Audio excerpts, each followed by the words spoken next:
Okay, hopefully screen's being shared and everything is good there. So, welcome to what is the sixth of our 12 classes on Listen to What the Spirit Says, looking primarily at the first three chapters of Revelation and some related topics.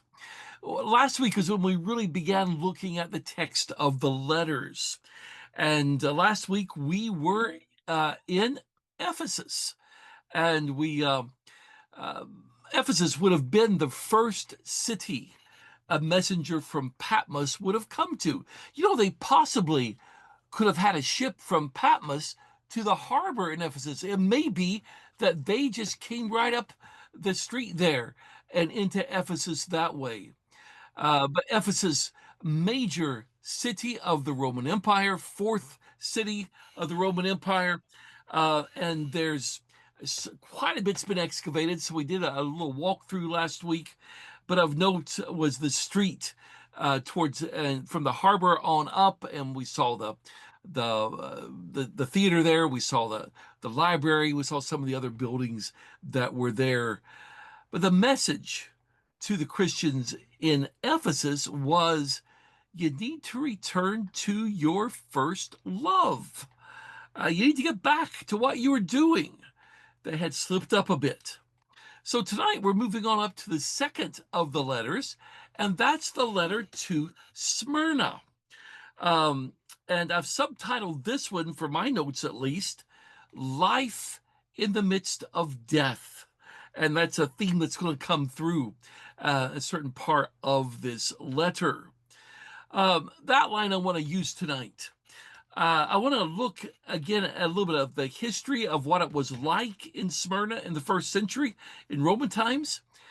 Yes, we'll have a tour of some of the archaeology that's there, but in particular, examining the message that Jesus had for them. I thought it'd be good to start by just again getting our bearings. So this is a map of modern day Turkey. I decided to use this one just to show you what we were doing on our tour before we then look at how the letter would have come there. When we flew into Turkey last November, we landed in Istanbul. And we spent a couple of days there, and then we traveled down to Kanaki. Uh, and that was the route that we took. Then the next day, we traveled.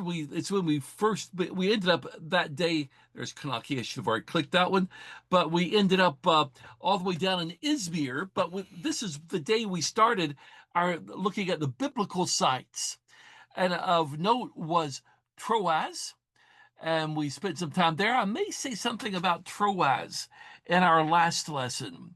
We also went by Pergamum, which was the first of the cities that we visited, but that's our lesson next week, so I'm going to skip over it. We did pass by the island of Lesbos. That's a Greek island, but on the island, that's where Mytilene is. That's where Paul docked on one of his travels. So I've not been to Lesbos yet. My grandson is there right now with his dad. They are visiting family there before they return to Bethany, and because she's pregnant, she can't go. But anyway, but we. When we got down to Izmir, we spent the night, and then we went into ancient Smyrna the next day. And Smyrna is in Izmir. Now, our route was rather different from that of the delivery of the letter into Smyrna. In fact, it's the whole opposite way that they would have done. The letter to Smyrna would have started from Patmos, going up to Ephesus, and then to Smyrna. So they'd have come from the southerly direction. Smyrna was about 35 to 40 miles north of Ephesus. It's on the eastern end of a 30-mile long harbor, and hopefully you can see some of it in that map. We'll switch to a different map in a minute, and you'll see a bit better. But it too was one of the great cities of Roman Asia. In the first century, it said that it would have had a population of around 100,000. Uh, as I mentioned, the Roman city is inside the modern day city of Izmir. It was on the end of a trade route that ran to the north and to the east. So to trade would have come from the east to there and then carried on up north. It's also in a very fertile area. The land around the city was very fertile. Smyrna was an ancient city. No, it's a lot more ancient than this photograph is. This is a photo taken of this area about 1900. It's in William Ramsey's book. But Smyrna it dates to before 1000 BC. It's been there for a long time, an ancient city. It was powerful. It was a successful Greek city. Initially, it was built on the top and side of a hill. You can see that there in this photograph. It did that thinking it would not be conquered, but that wasn't the case. It was captured around 600 BC and largely destroyed. And for the next few centuries, Smyrna became nothing more than a group of settlements and left no impact on the history of the area. It was Alexander the Great during his world conquest. One of his policies was to refound Greek cities. And so he did that for Smyrna. Began the rebuilding, but he ended up dying before it was completed. Before, though, being rebuilt, they moved the major part of the city 2 miles closer to the Aegean Sea. So it went to the left in this photograph here, and it ended up becoming a very important seaport. And in this way, it became a very significant Greek trading city and later a Roman maritime city of trade as well. It had two ports. There's Smyrna there, and you can see maybe a little bit better on this map how that inland harbor comes in. So it had that harbor, but then you could go on in a bit further up the river, and it had a landlocked harbor. Because the inner harbor was in the heart of what is now Izmir, and at the time it was also surrounded by houses. And like Ephesus, they had the problem of the harbor silting up with soil that came down the hill into the water. Although it was a useful harbor for small ships as long as they continued to dredge it, maintained it.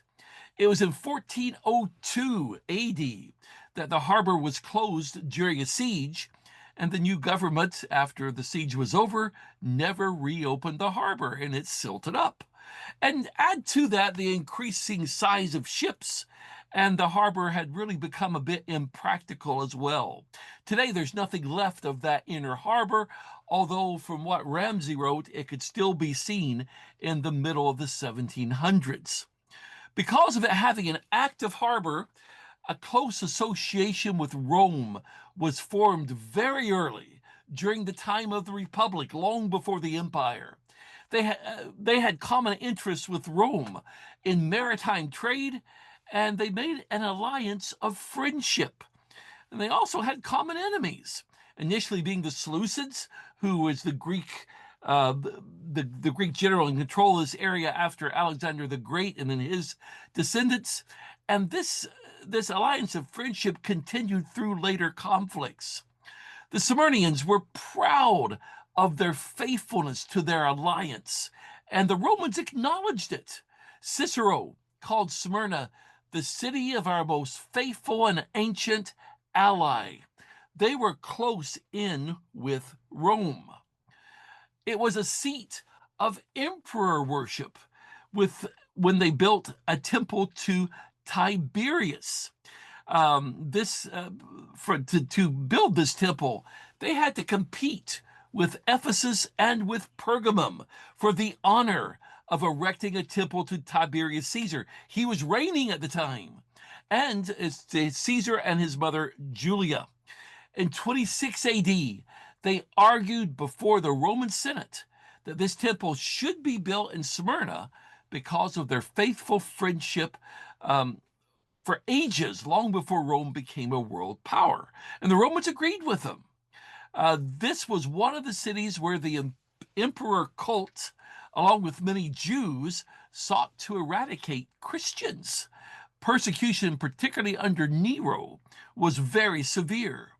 It was also the center for the worship of Dionysius, also known as Bacchus, the god of wine. It had a very large settlement of Jews who were hostile to Christianity, and who later, we're talking about later, 100 years, or 155 BC, AD rather, later joined in the martyrdom of Polycarp. In fact, here's a description of that martyrdom of Polycarp. Told to pay homage to Caesar and to curse the Christ, Polycarp told the proconsul, 86 years have I served Christ. He hath done me no wrong. How then can I blaspheme my king who saved me? Threatened with fire, he replied, you threaten the fire that burns for an hour, and in a little while is quenched. For you know not of the fire of the judgment to come, and the fire of the eternal punishment reserved for the ungodly. But why do you delay? Bring what you will. And Polycarp was burned at the stake for his faith. We'll talk a bit more about Polycarp in just a minute.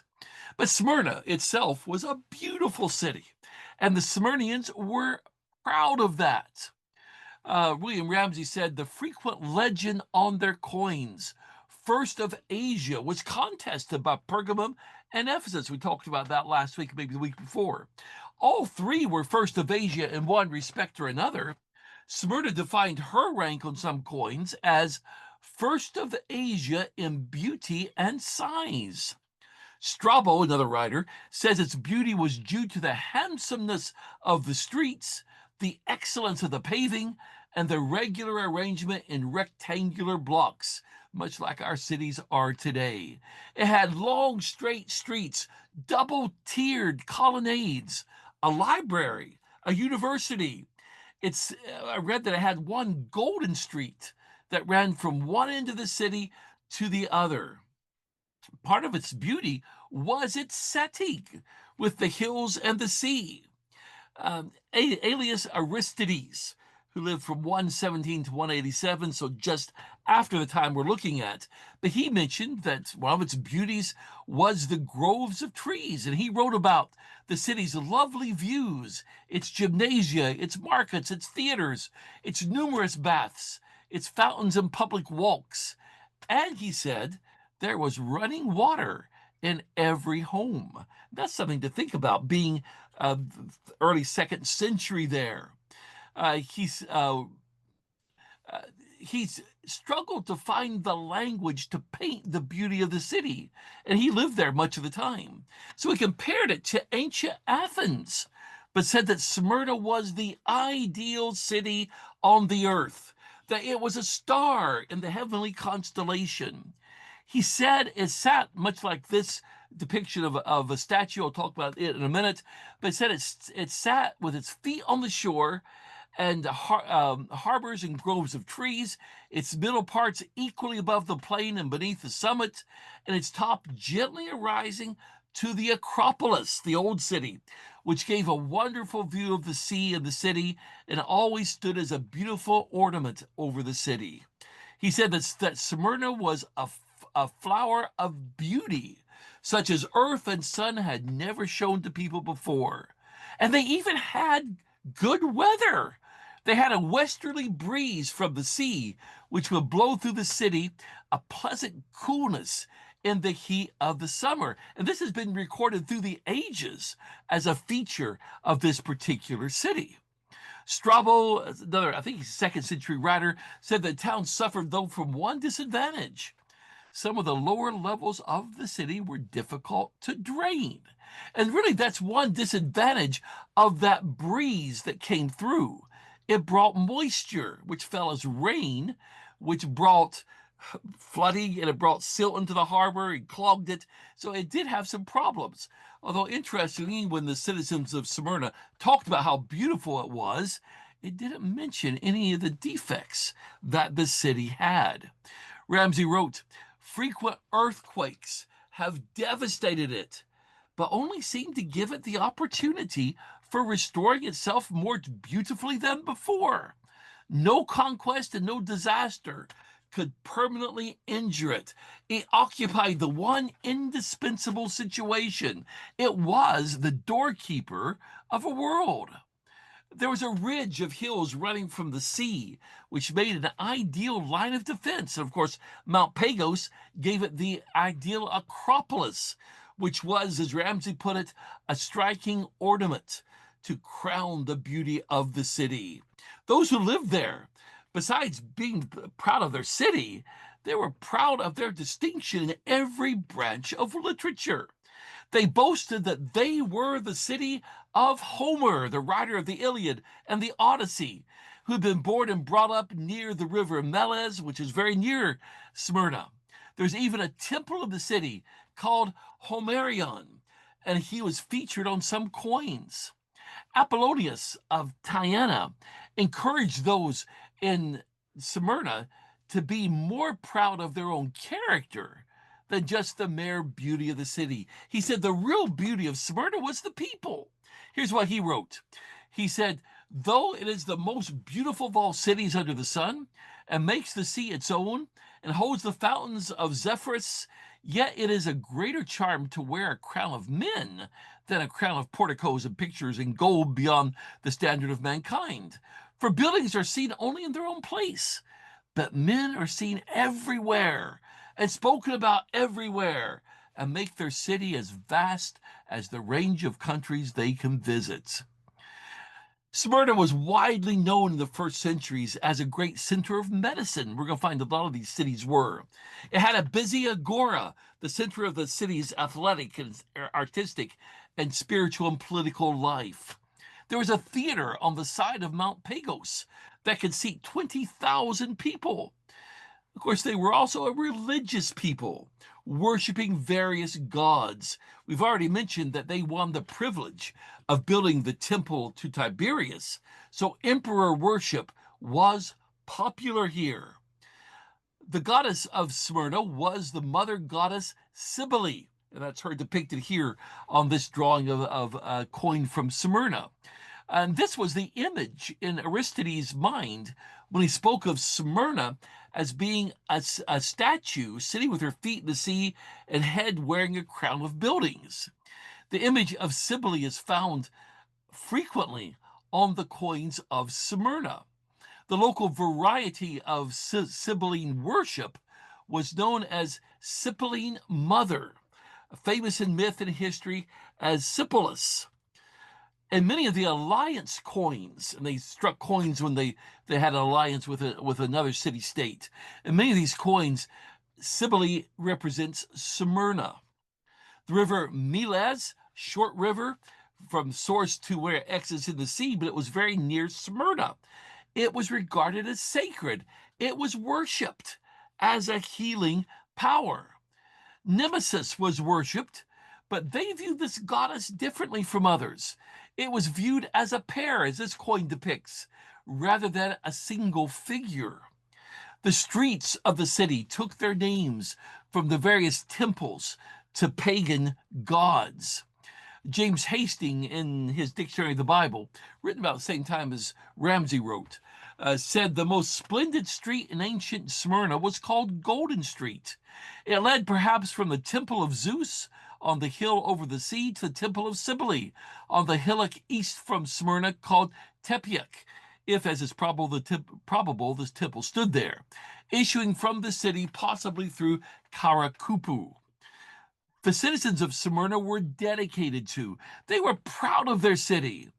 Rome, when it became an empire, tried to shift this patriotism to Smyrna to patriotism to Rome. But they always had more pride in their city than they did in the Roman Empire. Under the Roman government, Smyrna enjoyed a time of almost unbroken prosperity. It became the only harbor for inland caravan trade on Asia's west coast. The importance of the city increased as time passed on. They had numerous alliances with other cities throughout their history. They were the only city that formed a mutual recognition of religious rights and privileges with all the rest of the 7 cities that we're talking about. Now, we don't know who or when Jesus was first proclaimed here. We do know there's a group of Christians there because this letter is going to them. It's thought, and I think it's accurate, that probably the gospel came to Smyrna while Paul was in Ephesus, because it says the good news of Jesus was spread throughout the area. And as I said, it's only about 35 miles from Ephesus to Smyrna. If that's correct, the congregation would have started somewhere between 52 and 55 AD. Polycarp, we mentioned him earlier, a disciple of John, lived in Smyrna, and he was martyred there. Later in Christian history, Irenaeus lived here. Even after the city was conquered by the Turks in 1402, there was a Christian presence of some sort, at least up until 1900. Ramsay, when he wrote his book, said that in his time, the number claiming to be Christians in this area outnumbered those following Muhammad by 3 to 1. I doubt that's the same for modern day Izmir, some 125 years after William Ramsay, because the Turkey today is very much a modern Islamic state, but that's another story. Let's do a little bit of looking at the site, as well as just we'll start with Izmir, because this is some of modern day Izmir. You can see Turkey's flag. We are on the way that morning to the site of the of Smyrna. Keep in mind, Izmir is the third largest city in Turkey, population of about 3 million. As we continued on the road, you could see in the distance there Mount Pagos, where Smyrna was originally built and then spread into the valley. The modern day town of Izmir surrounds the ancient site of Smyrna. And as we're driving along, you'd see these signs that the Agora is this way. That's the way to the ruins of Smyrna. So as we got into the site, like most sites we visited in Turkey, there was an ancient basilica there, a Christian church building. In this case, what we have here is the basement of the basilica, which incorporates some of the Roman city of Smyrna. And when you entered into that area, this is what you saw, all these arches and the little waterway running down the middle. We'll come back and explain that in just a few minutes. But let's go up topside where we see some of the archaeology. Now, most of the remains we have, and they are rather impressive, is of ancient Smyrna, date to the rebuilding of Smyrna after the earthquake in 178 AD. So this is about 100 years after the town that would have been there when the letter was sent to them. Having said that, we can see somewhat of how beautiful Smyrna would have been when we see some of the ruins that they had even then. There's a monument that I saw there. It was praising a man. I couldn't read it. It's Greek, but still, it's praising man. There's a translation that's signed beside it. This man's name was Damocaris. And what it says is, "O Judge Damocaris, famous with his skills, this success also belongs to you. After the awful disasters of an earthquake, with a very diligent work, you also succeeded in making a city out of Smyrna again." That's Smyrna once again rising from the ashes, destroyed by an earthquake, and yet rebuilt, and as they said, rebuilt more beautifully. The area of the Agora, everything in a Greek and Roman city took place in the Agora. Apparently, this is the whole area here is the Agora.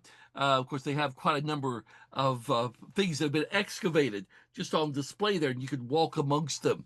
But notice the pillars that they've uncovered, other parts of buildings, and by the way, they're very intricately carved. Again, keeping in mind that most of this, if not all of it, is 2nd century, not 1st century AD. These are the capitals of some of the columns. Again, you can see if this was what was on top of the columns, this would have been indeed a beautiful city. This you can here's some of the tops of the buildings, and again you can see all the carving that was there. It would have been impressive to have seen that, and we can see why Smyrna was known as such a beautiful city. There are a number of parts of monuments of various sorts on display there as well. This is the Faustina Gate. This is the point where the street from the port reached the Agora. At the top, you can't really see it in this picture. It's a little dot there at the top, the apex of the arch there, but it is a sculpture of Empress Faustina, who was wife of Marcus Aurelius. Marcus Aurelius was emperor from 161 to 180. This gate was built to show their gratitude to the emperor for supporting the repairs of the city after the earthquake of 177 178. And apparently, on the other side, there was a similar gate with Marcus Aurelius's sculpture at the top. So they honored him. You can still see the Roman port street there on the ground there. So some of the first century stuff is still there. The rest of the agora, the rectangular area in the center of Roman Smyrna, in the first century, this particular area here had two-story porticos, basically a two-story porch running around it. I think it's a three-story one by the time we got into the second century, but the first century, two stories. And it would have been used to protect people from the sun and from the rain. Think about a porch, as well as protecting them from extreme cold or heat. As you can see, again, you can see what's down in the below area, those arched and vaulted basement rooms beneath the area of the agora. And this is looking back on it from the other way. Again, you can see that vaulted basement area. So let's nip down into the vaulted basement area of it. Besides supporting the walkways and things above it, this area was used as storage. I was thinking about this as I put it together yesterday. How in the world did they see down there? Because they didn't have electric lights and it wasn't open. So one wonders if they had torches or something down there so that they could see. But this area offered access to shops and rooms for civic functions. You could cut through here to get to other areas. And of course, there was storage down there as well. And in later centuries, part of it was used as the basement for the basilica, who was built over it. You see how they reinforced that for the basilica over it. One thing of interest down there was a spring of water, still flowing, spring used in Roman times as well. In fact, you could see Roman water channels, and that gate there hides one of the channels there. And water still flows through these channels today. They were used for a water supply from Roman times clear through to the Ottoman times. In Roman times, the workshops used this water source for what they needed. And in the basement, also, we found this inscription honoring the chief priest of the province of Asia. And what this one says, the translation, in beauty and size, the first and most famous city of Asia. Do you see that theme continuing to come up? I'm emphasizing this because we're going to find some similar things in the letter. The most famous city of Asia, the capital, 3 times Neocorus, in accordance with the decision of the most sacred council, which is the Roman Senate. The adornment of Ionia and his beloved home country, Smyrna, honors Julius Manichaeus Diophantus, chief priest of the imperial cult in Asia, who organized gladiator games, inducing fights with sharp weapons and lasting 5 consecutive days. I thought that was useful because, again, this description of Smyrna as the first and also the high priest of the imperial cult was honored, and the emperor worship that was going on there. And from this photo here, you can see Mount Pagos in the background. I didn't really take a good picture of Mount Pagos. I was surprised that I hadn't. But that's where the ancient Greek city was there on top of the hill. And there was even a city there in the 1st and 2nd centuries. So that was what was there. And that was the crown, always referred to as the crown of Smyrna. This is a photo of an if of a photo. The photo was on the information board, so I took the photo of the photo. But it shows what little we have of ancient Smyrna and sort of gives you how it was located. You can see the big harbor there in the distance, still a harbor. You can see ships out there in it. Izmir there, of course, but the inner harbor would have probably have been just beyond that first row of modern buildings you see.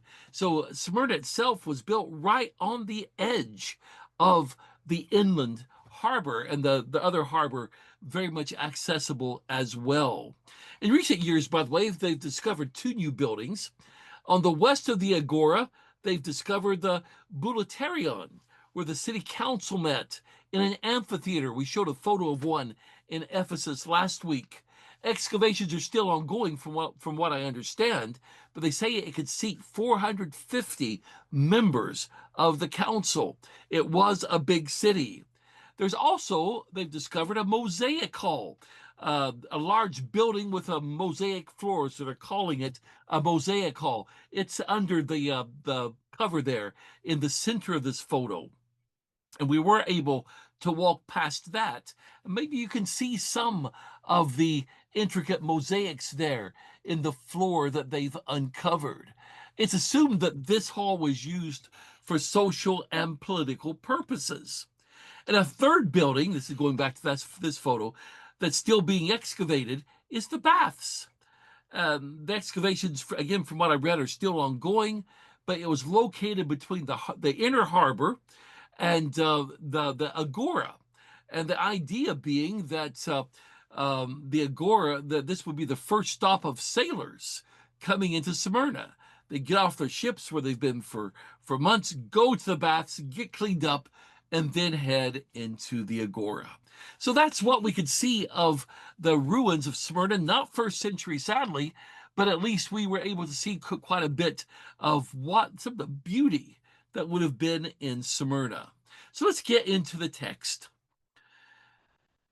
Write to the messenger of the congregation in Smyrna, the first and the last, the one who died and lived, says these things. So Jesus here identifies himself, as he does in all the letters, with something from chapter 1. This time, the first and the last, the one who died and lived. Both parts of that description would have meaning for those in Smyrna. Remember, Smyrna liked to be called the first in Asia. Jesus says the real first is him. He's the first and the last.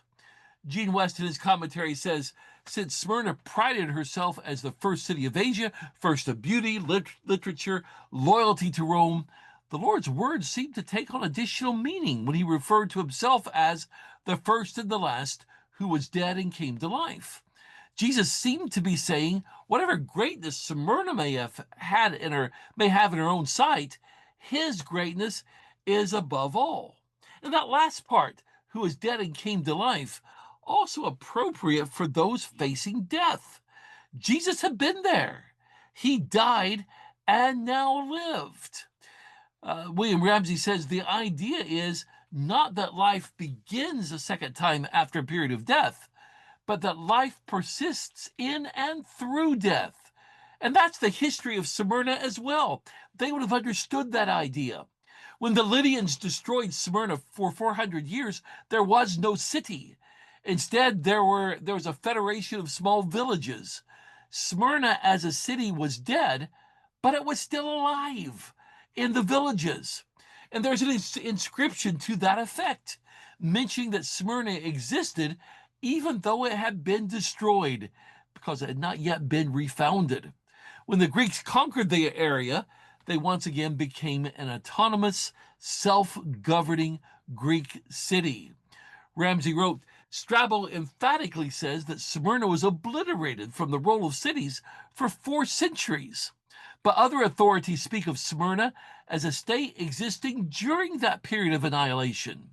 The words of the ancient literally are that Smyrna was dead and yet lived. They would have definitely understood that concept, that idea.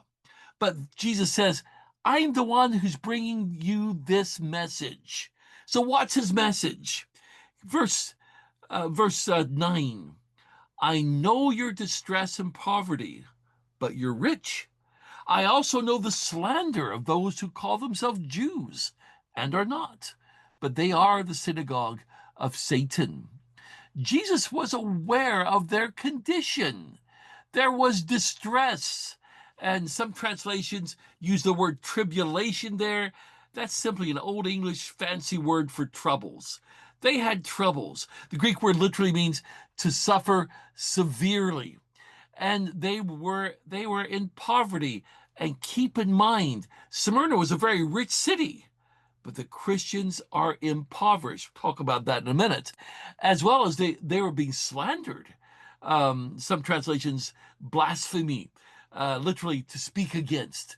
They're being spoken against by those who called themselves Jews. This word for distress, Jon Galloway talks about it and said early Greeks used this word to describe the torture of being slowly crushed to death beneath a huge rock. I think we can understand what distress is from that. It would seem that their physical poverty was simply due to their being Christians.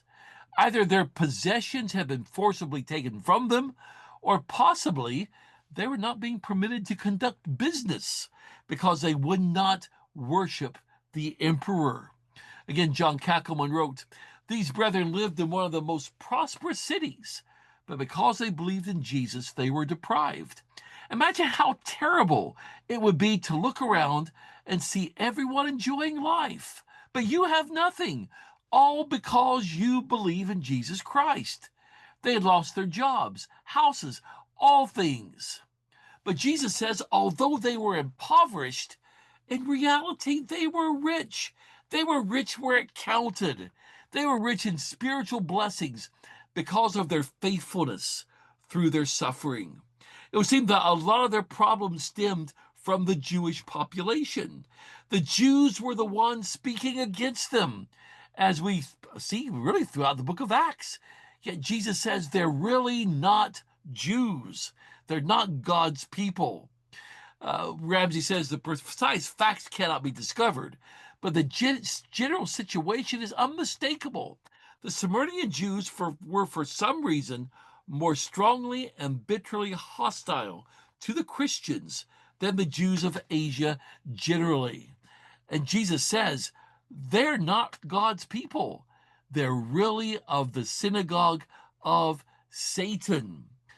Gene West wrote that while they may have thought they were doing the will of God and persecuting the church, they were in reality doing the work of Satan, who is attempting to stop the development of the kingdom of Christ. You know what's interesting? When Jesus talked about the coming destruction of Jerusalem back in Matthew chapter 24, he said that this is precisely what was going to happen to those who followed him. In Matthew 24, verse 9, he said, then they will deliver you into, there's that word again, distress, and kill you. You'll be hated by all nations because of my name. Many will be caused to stumble, and they will betray one another and will hate one another. Notice the Christians, those following Jesus, not just hated, but hated by those in Jerusalem, hated by all nations. That's what's going on there. The Christians in Smyrna were living through this. This was their reality. William Ramsey writes, we may also probably infer from the strong hatred felt by the Jews that at first many of the Christians of Smyrna had been converted from Judaism. It was the Jewish Christians, not the pagan converts, whom the national Jews hated so violently. I think he's got a good point there. What do you tell people who are going through distress and poverty and people talking against them? Well, Jesus' message to them is very simple. He says, do not be afraid of the things you're about to suffer. The devil's going to imprison some of you that you may be tested, and you will have distress for 10 days. Be faithful until death, and I will give you the crown of life. So what's Jesus saying? More sufferings coming, apparently worse than they had already experienced. Jesus told them not to fear what was about to come. Some were about to be thrown in prison, and this really was something that the devil was behind. Now, when we think about going to prison, we usually think of that being the punishment. This is not the punishment. Neither Greek nor Roman societies used imprisonment as punishment. There's never a sentence at a trial of imprisonment. Imprisonment was where you were kept until you went to trial. And when you went to trial, your sentence could be one of four things. You could be found not guilty, which you would definitely want, I'm sure. You could receive a fine. You could be exiled, as we believe John was, or you could be executed. That seems to be the idea here. So, what's the imprisonment? Ramsey explains it this way: the prison into which the devil would cast some of the Smyrnian Christians must be understood as a brief epitome of all the sufferings that lay before them. The first act, that is, their apprehension and imprisonment, is to be taken as implying all the usual course of trial and punishment through which the martyrs described in the later parts of the book. Prison was thought of by the writer of the letter as a prelude to execution and was understood in that sense by his readers. So imprisonment's not going to be their punishment. It's going to be severe and most likely leading to their death. And he says this was a test of their faithfulness. And maybe the test was this: if they said they no longer had faith in Jesus, if they turned their back on him, if they offered the sacrifice to the emperor, they could be freed. History records that many Christians recanted their faith during this period. They wanted the freedom. History also records that many refused to, such as Polycarp, and they instead were executed. And again, when you think about Matthew 24, Jesus warned that this was what was going to happen. False prophets will rise up and lead many astray because wickedness will be multiplied. The love of many will grow cold. And that's a problem that Christians face when they're going through such severe trials. The distress, the trouble, the persecution, Jesus says, though, would only be for 10 days. Now, it's not talking about 10 literal days. We're not in a literal book, we're in a figurative book. This would seem to indicate that it would be a short, finite period of time, a period which could be measured. In other words, this is not going to be unending. Some suggest it refers to full and complete persecution based on on numerology and the meaning of 10. In fact, I also read some suggest that 10 persecutions, it's talking about starting with Nero. I'm not sure that's it, but it is an interesting one that there are 10 historical periods of persecution against Christians from Nero to Diocletian. But I always find it useful to look at how it's used in the Jewish scriptures, or what we call the Old Testament. Daniel was tried for 10 days. That's in Daniel 1. Jacob was tried 10 times, Genesis 31, verse 7. Job was tried 10 times, you count them up, before his accusers. McGuigan said, it's not hard then to see then that the origin of tried, you shall have troubled 10 days. It had become the expression for a period of trial by hardship. And that may be what it's referring to, but it does seem to be a short, definite period of time. Gene West takes that view. But it's going to end most likely in their martyrdom. And that seems to be confirmed by the next sentence in the letter. If they remain faithful, even if it meant their deaths, Jesus would give them the crown of life. And the idea in the text there, faithful until death, literally is faithful to the point of death. If your faithfulness brings you death, you will receive the crown of life. Ramsey says, endure all that falls to the lot of the true and steadfast Christians, beginning with arrest and imprisonment, ending with execution. That death will not be the end, but only the entrance to the true life, the birthday of martyrdom. The martyr was dead and lived. Yes, it might die physically, but he lived on. The idea of loyalty and faithfulness, be faithful till death, that's something that those in Smyrna personified. They knew what loyalty was because they'd been loyal to Rome for centuries, long before the empire. Faithfulness was said to be one of the chief glories of Smyrna and was familiar to everybody living there. The Greek tenses here in the text would indicate that what's being meant here is keep on proving to be faithful to him, even as they approached and experienced death, and they would receive the crown of life. The crown here in Greek is a Stephanos. That's not a ruler's crown, that's the victor's wreath. This is the crown that is life itself, the Bible translates it. Or the study notes, it gives another alternative, the crown that consists of life. I like that. NIV translates it, life as your victor's crown. Again, very appropriate for Smyrna, because the idea of a crown was part of the identity of the city. This, though, of course, was a far better crown than the beauty of the city uh, that was crowned with the old city, or even the beauty of the character of the people. This is the crown of life. This is talking about eternal life with Jesus. And again, Jesus said that as well back in Matthew 24. The one who endures to the end will be saved. So we have that parallel going on there. He closes this letter by saying, it's a very short letter, let him who has an ear hear what the Spirit says to the congregations. He who overcomes will not be harmed by the second death. Those who overcome, not harmed by the second death. It would seem the first death is when we physically die. Second death would seem to refer to the eternal spiritual death. So overcome, stay faithful. Gene West commented on this and said the second death is found in three other places in the Revelation, chapter 20, verse 6, 20, verse 14, and 21, 8, as well as here. Looking at the way these words are used in the apocalypse causes us to come to the conclusion the Lord was saying those in Smyrna, and by implication everyone else, would not be harmed by the punishment to come upon the wicked. The wicked are those persons who rejected Christ and persecuted his people. Stay faithful, and you're not going to get what they're going to get.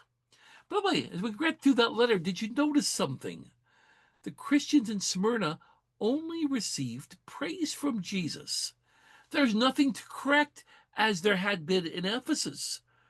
They just needed to remain faithful. Ramsey writes, the letter to the Smyrnians forms in many ways a marked contrast to the Ephesian letter. It is constructed exactly on the same plan, but the topics are of a very different kind. Of all the 7 letters, this is expressed in the most continuous and unbroken tone of laudation. It is instinct with life and joy. Smyrna, hang on, be faithful, and you'll receive the crown of life, eternal life. And that brings us to the end of this very, very short letter. We have just a few minutes, not many. Does anybody, by the way, Paul, I saw you come in. Welcome. I see your camera on there. Good to see you. Any lessons anybody can think of? I've got 2 or 3 myself. Next week, we are going to go to Pergamum. And that's a photo taken over Pergamum onto the valley. So you can see it's a very impressive sight. Look forward to walking through Pergamum.